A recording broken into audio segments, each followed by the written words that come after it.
समाजात आता मला सांगा बहुजन समाज नाविन्य केले हे बहुजन समाजात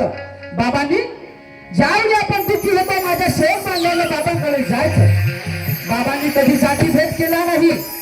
बाबांनी तू कोणा धर्माचा आहे तू कोणा पंथाचा विचारलं नाही बाबांनी सर्वांना समान हक्क दिला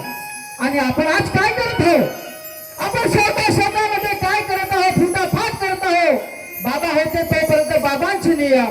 आणि आज आपापले नियम समोर पहा काय काय सांगतो भजनाच्या माध्यमातून मला काय म्हणायचं